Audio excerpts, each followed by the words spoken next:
Clean out the pocket. Use a little acid brush, whatever is handy, towel. So the insert has a good place to sit. Get your kit. The kits are always out, unless I forget, on the layout table. So I want a roughing insert. And the roughing insert and the finish insert may be exactly the same type of insert with the same nose radius, but the finish insert is the best one. I mean, it's in the newest condition.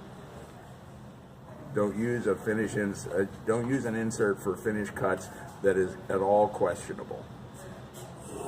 1120 for my semi-finish, and then 1800 for my finish cut. LCT1W is finish. I'm going to use a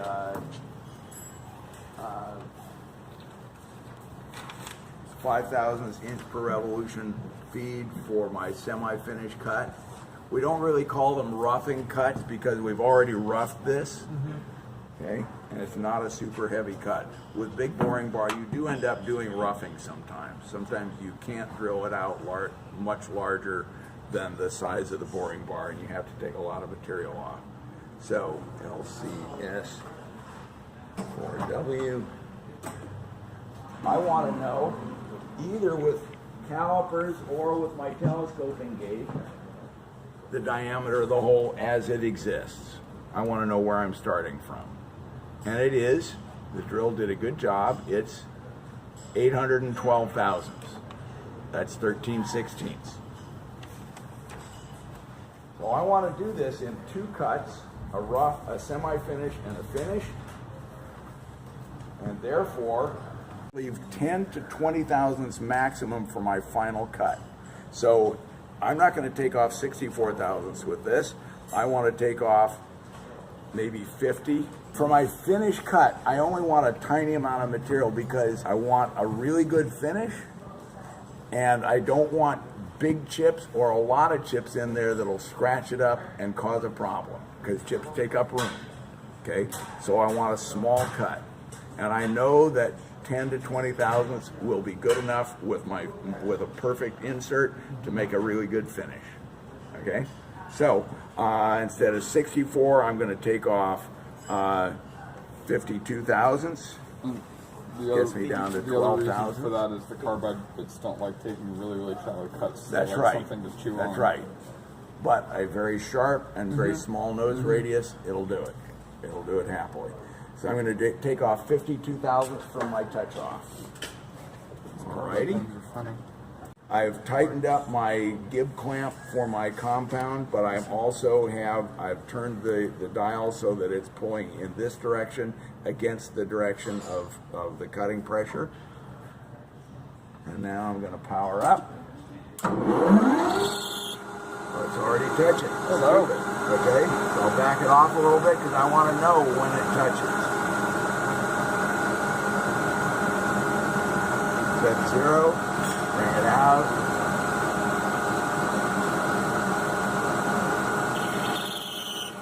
There we are. Okay, 10, 20, 30, 40, 50, 52.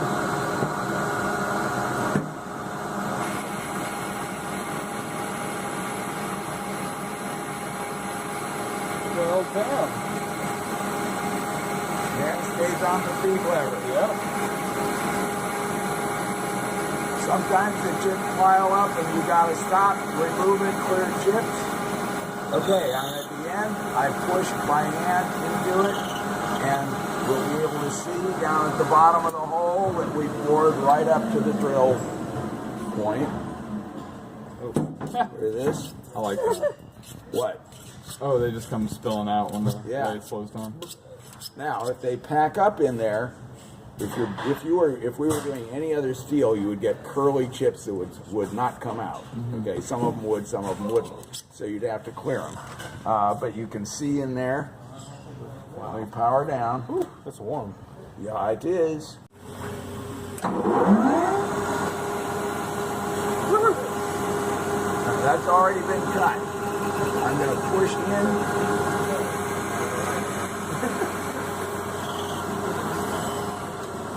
you can see the chips get a lot wider because they're cutting away the material from that drill point area. Okay? Okay, the light out. And you can see that there's a flat shelf in there. You can feel it with your finger.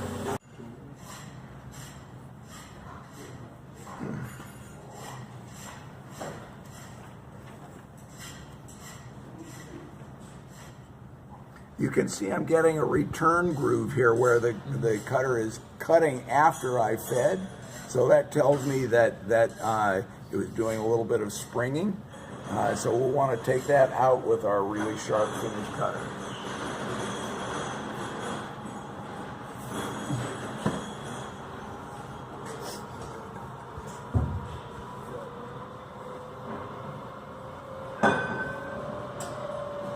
I'm at 862, so that's 12 thousandths below 875.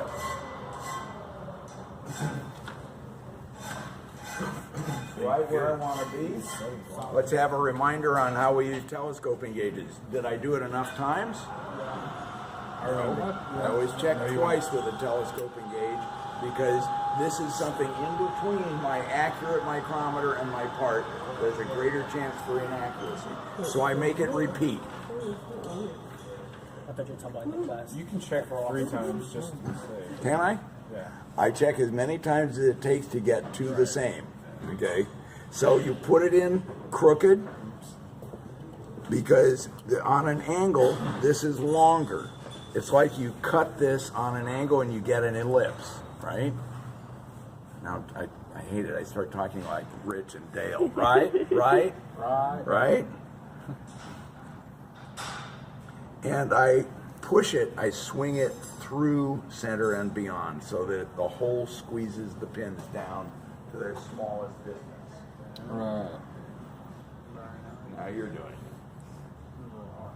I don't think I noticed that until you just mentioned it. I thought about it on all my conversations with Dale, and he was always confirming that you're listening to him at the end of the sentence. The same thing with the Rich too. He's just like, yeah, right, yeah. I was like, But Dale's got that hand on his hip. I hold the telescope. I hold the telescoping gauge exactly parallel to the micrometer, and I just barely tighten it up on it, and then I swing the telescoping gauge around to find a tighter spot. I loosen the mic until I can, at the most perfect fit, I can just barely feel it touch the faces of the micrometer. Because the faces of the micrometer are not a bore, they do not curve around, they're flat. So at every point but one, they will be looser. There we go. We're at 861 and 9/10. this is to get the final shot. Yeah. Now, remember that I've left this dimension 1/8 of an inch longer than it's supposed to be. It's approximate. So I'm going to use that first 1/8 of an inch as my test zone. Turns on and on.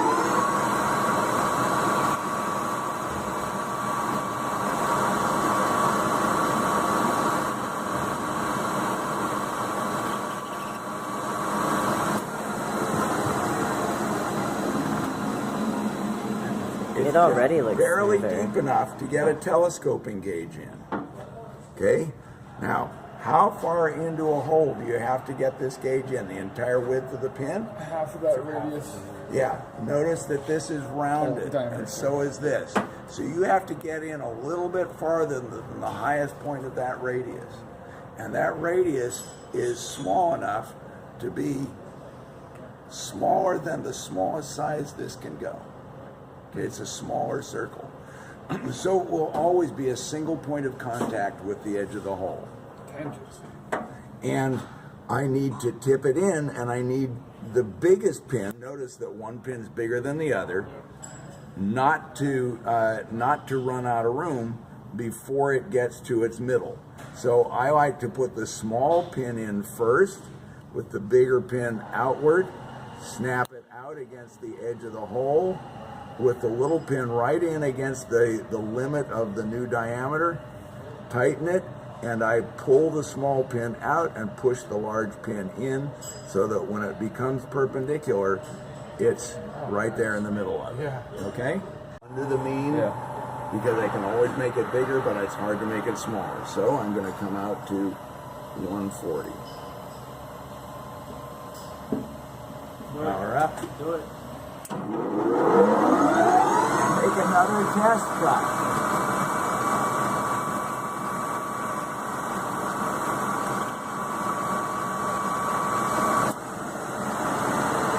This is also where I check my finish.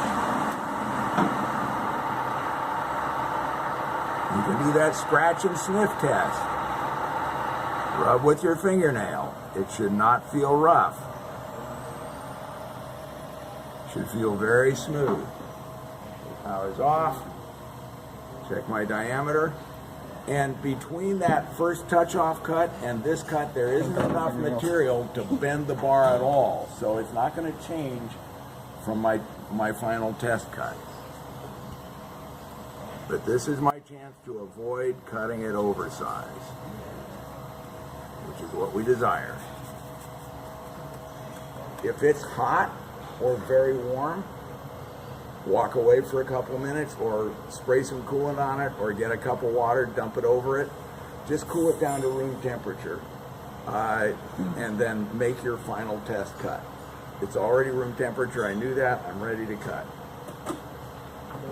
I am going to spray a little bit of coolant in there just to lubricate the cutting action a little bit, and if anything that will improve the finish.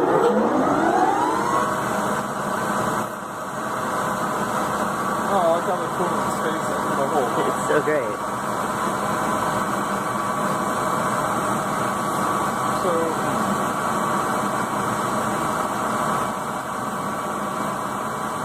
oh, it even sounds good.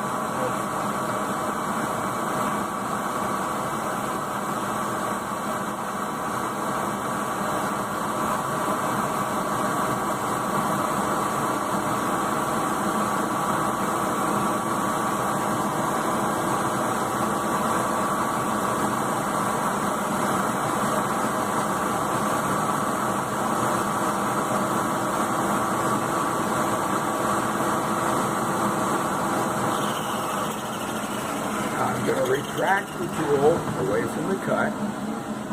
I know where it was. It was at 139. So I can come right back there. It's cool. It's just cake on Yeah, it's just fine little chips.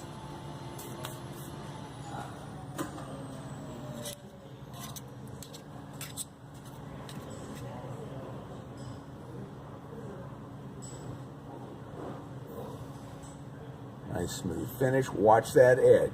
That's a sharp edge. I check again. There it is. Oh boy, oh boy. It's nice and shiny, Captain. Okay.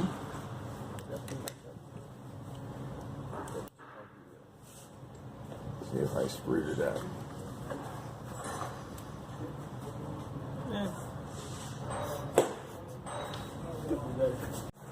Check my insert. Damage can be hard to see on these. What are we doing with this next cut? We're doing more than one thing. We're facing and Tell me what chamfering. I'm doing. Face and chamfer. Right? No. No? I'm finishing this diameter, I'm finishing this face, and I'm cutting the relief groove. So we're on.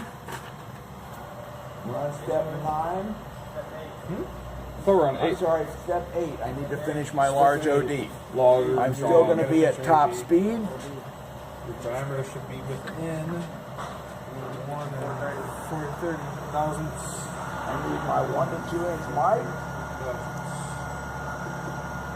Finish grade and B. Cut relief and Finish that beat. That'll be next.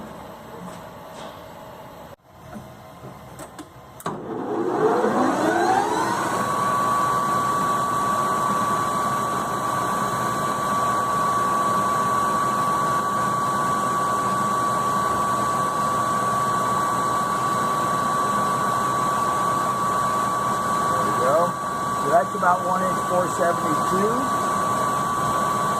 62, 52, 42, 35. My maximum diameter is 1 inch 433. I want to make my test cut a couple of thousandths above that to find out where I'm at.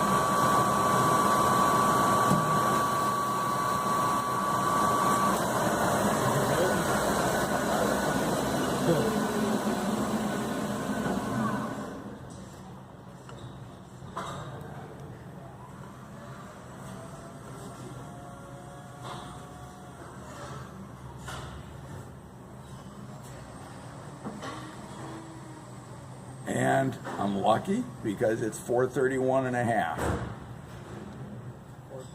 It's pretty much the top of the point, right? Right in the middle. So I'm going to go ahead and make the cut.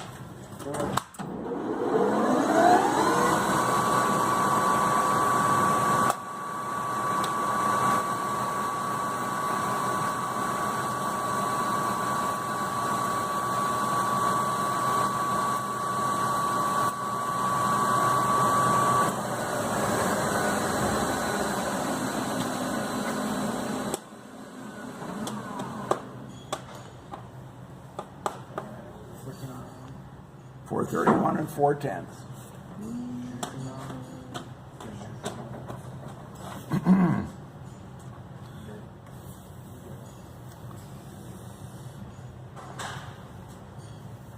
And now my finishing datum B, datum C, and the relief groove. So I've got my test zone. Now that's not exactly a great finish there. Yeah, I was Where's gonna that? ask why this part is different from this part. I think that's a good question. Could be the cutter. Could be the cutter.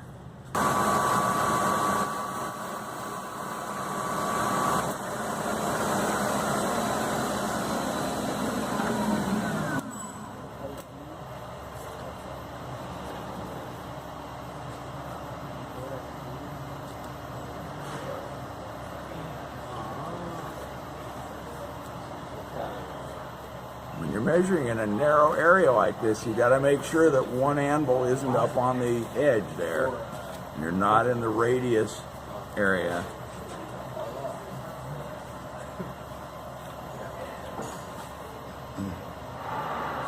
One inch, 182. Okay, so I know I've got stock, and that's a much better finish.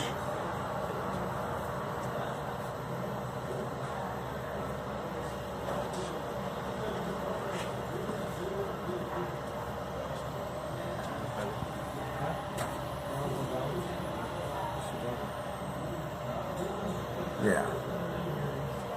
182, 172, 162, 161.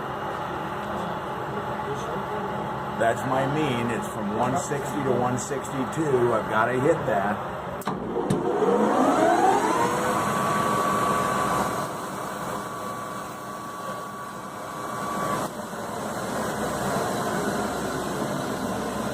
Once again, I want the part to be cool.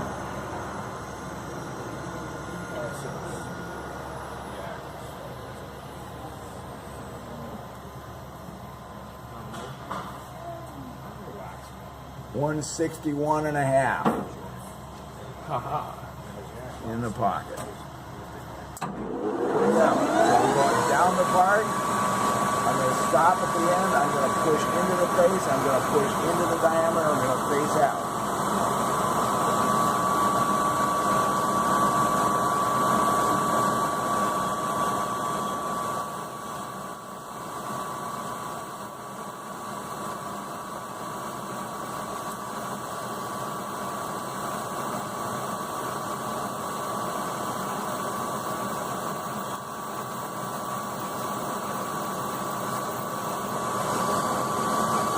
Push it by hand into the face until you see the chip get wider.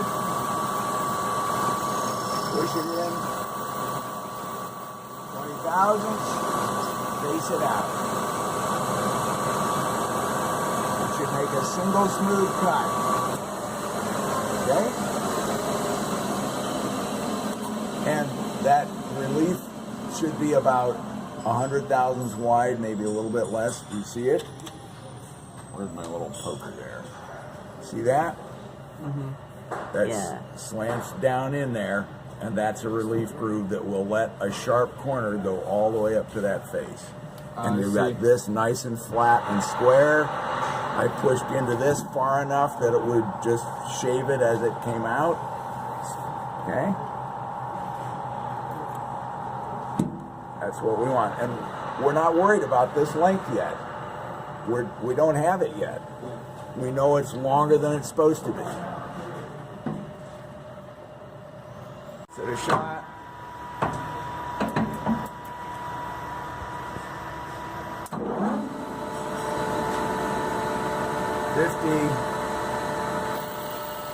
Wow, 100. Now I should have 44 thousandths to go. I'm going to go 30. I'll go 20. 20. Go slower. Get a nice finish, less burring. Power down. I love you do it. The hamster wheel. One person runs the machine. I know it's tempting, and I'm always tempted to help other people, but don't do it. And I am at 152 and a half thousandths. 152 and a half minus 130 is 22 and a half.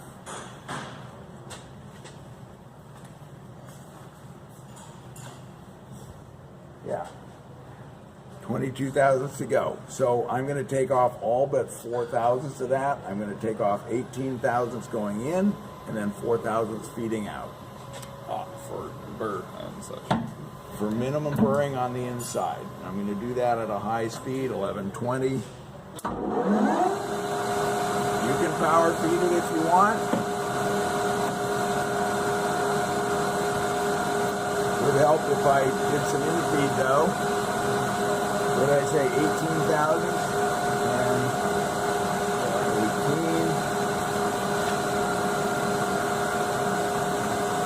But I'm just going to hand feed it, doesn't need to go that slow. Now I'm going to go another couple of thousandths and feed outward, nice and slow.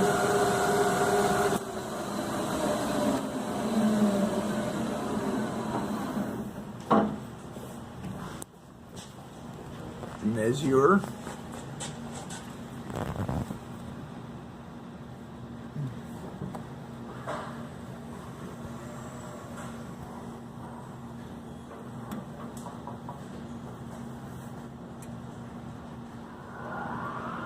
$131,000.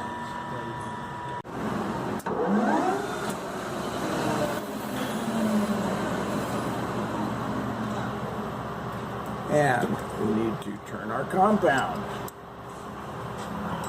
How many degrees from where? Let's see. Use the compound so you put angle 30 degrees. 30 degrees. At the front of the 30 degrees is 30 degrees which way from what axis? You're doing good. from 0. But there's 0 here, there's 0 here, there's 0 here. Yeah. Huh? Huh? From x-axis. Y. Well, this would be the x-axis. I mean, from the y-axis. There's no y-axis on the leg. Keep going. From the 45. From the z-axis. No, not from the 45. We want to start with this facing this way. Remember, this is just like cutting your center point for mounting your part between centers. We're making a 60-degree cone. Therefore, we want the cutter to travel on an angle this way of 30 degrees away from here. That's 60 degrees away from here. Okay? So I start here, I turn it 10, 20, 30 degrees counterclockwise. picture how you want the tool to move. We want a chamfer that is this shape. So 30 degrees counterclockwise from the Z-axis.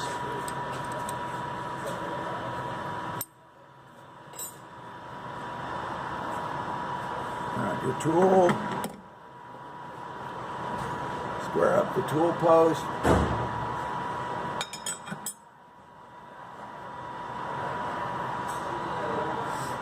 Put a little die on it. And you can do it with Sharpie also. I'll do green today. Oh boy.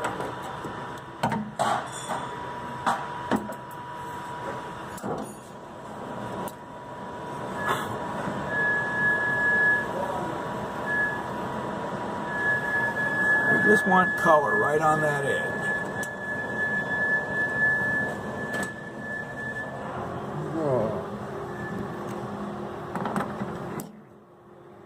And now we need to free up our compound slide. We do not want it clamped. And we don't want to forget that, because that will cause wear when other people use it if it's tight.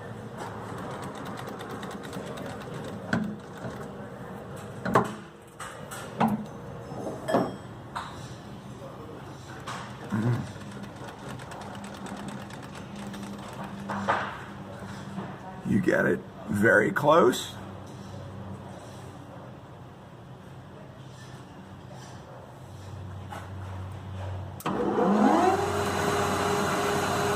Back and forth past the corner, and you can move in either with the cross feed or longitudinally. If you're moving in longitudinally, move in 2 or 3 thousandths at a time, and then feed past it until you get the tiniest thin bright line. That's your touch-off.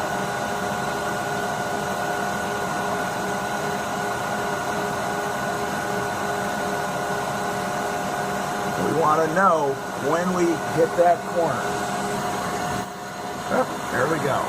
And that's about 2 or 3 thousandths, and I want it to be 60 thousandths of an inch wide. So I set my 0. I have this backed off to this side, and I move the carriage in. 58 thousandths, 10, 20, 30, 40, 50, 58 thousandths, and I slowly feed past it.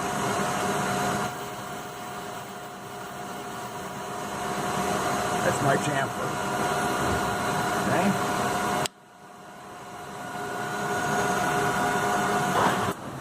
What do I have left to do here? Not much. I've got to deburr and polish and part off. I'm going to place the deburring hook in there at an angle so the tip won't drag in the bore. And I'm just going to turn the chuck.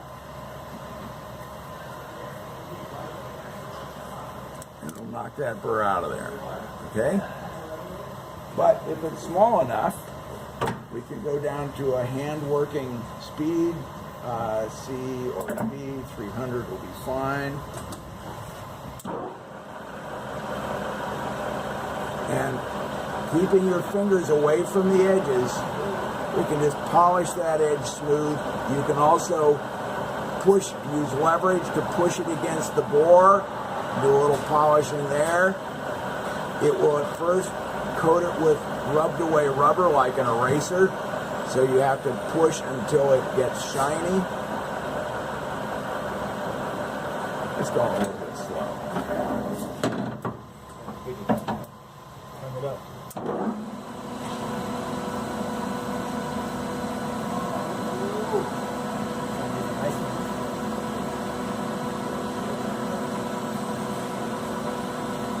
As always, you're always under total control.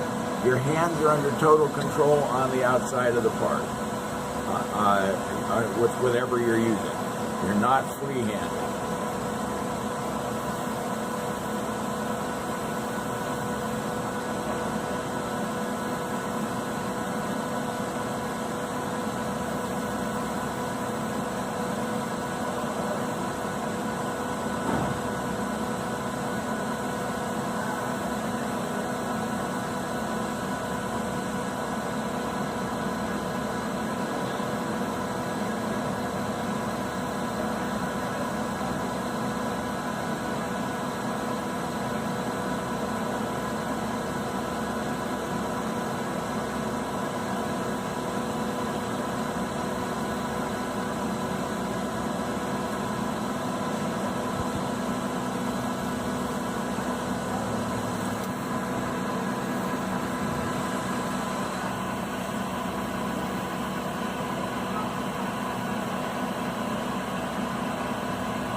Okay, now, let's say you've done your best here and you come out with one of these surfaces a couple of tenths of a thousandth oversized.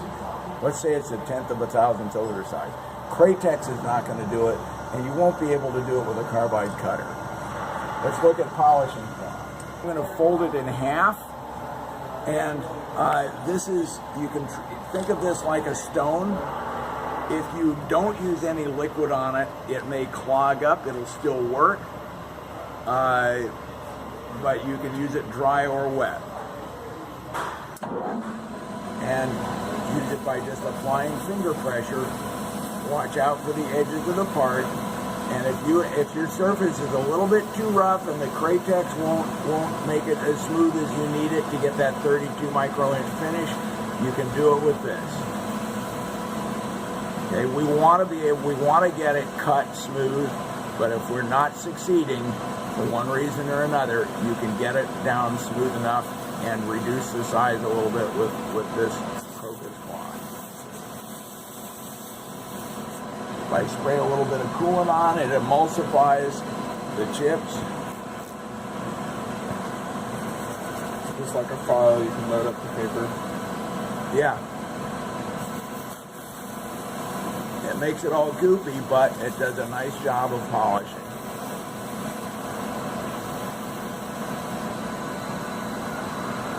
Sharp corners, but absolutely no burrs. The first thing I do when I grade these is check for burrs that you left.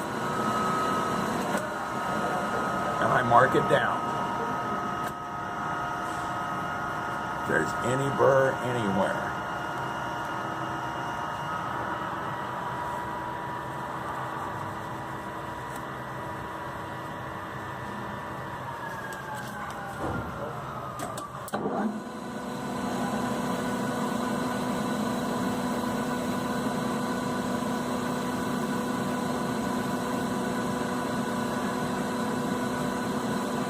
Whatever gunk is left on there, it'll come right off with some coolant and a towel or a little bit of Cratex. Okay? Now we're ready for part off.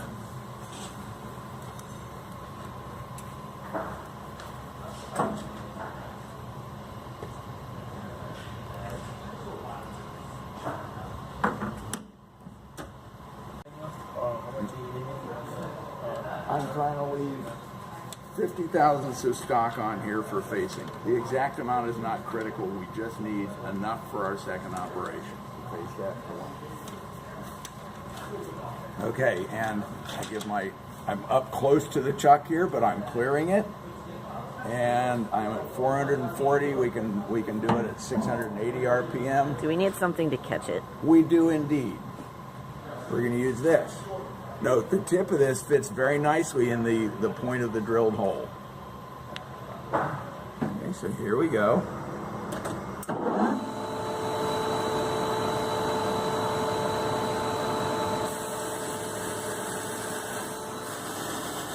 Hand feeding nice and steady. If it's spraying chips in your face, then lower the speed. They won't spray up so high. Listen to the sound as I get closer. I can see, take a look right now and see that the diameter in the groove is smaller than the diameter of the body. See that? And so I've cut deeper than that and I'm getting close to the inner bore. Now it's time to put this in. And I just put it into the drill point and I hold it there. And it's going to get sounding lower as the wall gets really thin.